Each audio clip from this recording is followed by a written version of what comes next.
So it came towards the end of that academic year. So we're talking about May 1948. And I suddenly got a phone call from the London Philharmonic.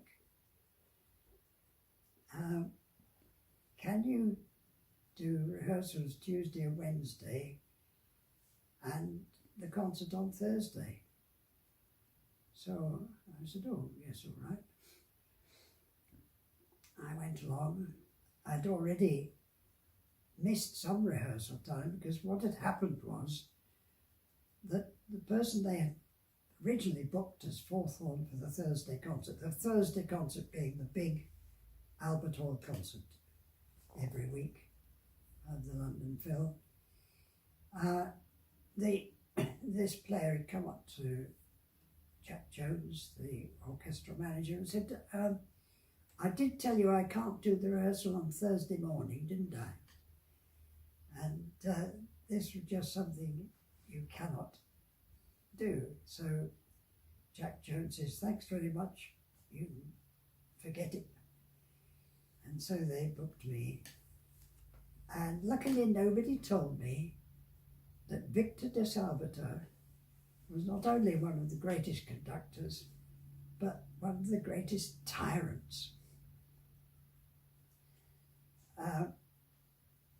One of the piece after the interval was the New World Symphony at Dvorak. Well, I'd done that at the Academy, so I knew that very well. But I think it was the very first rehearsal I did with them. We soon got to the slow movement, because of course I'd missed some of the rehearsing, so came the slow movement. And there are chords for brass and wind to start the movement. And the other three horns, I think, are not playing, but the fourth horn is in these first chords.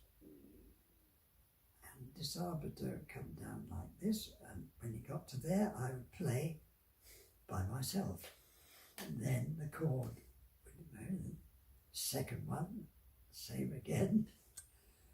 Took me about 4 notes to rein back and join everybody else after the beat. A well-learned lesson of playing with a big orchestra.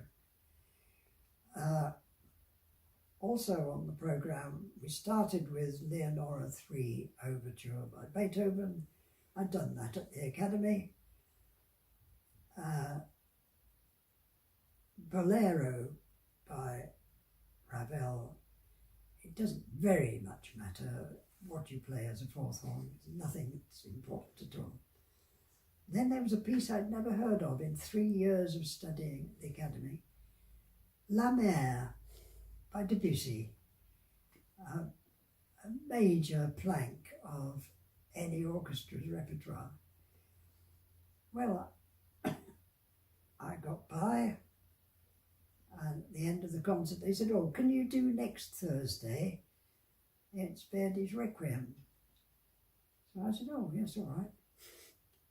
And in between the two, I received a letter of appointment as fourth horn.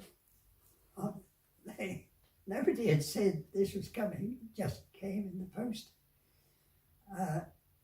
Things just don't happen that way nowadays. But I must have done fairly well. And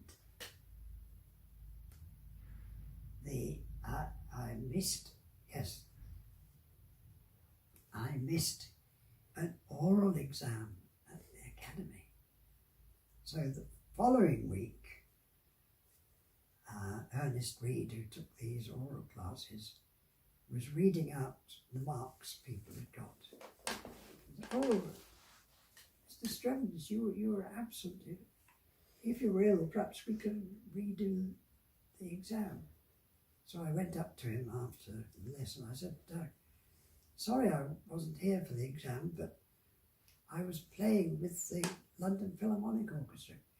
Oh, you young people, you still don't understand. think so much more of you if you could tell them that you've got grade 2 oral at the Academy. I didn't bother to tell him. It wasn't worth it.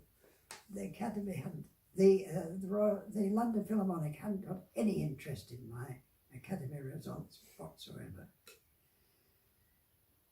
And this second concert was Verdi Requiem, as I said, and I couldn't sleep that night. It was so exciting.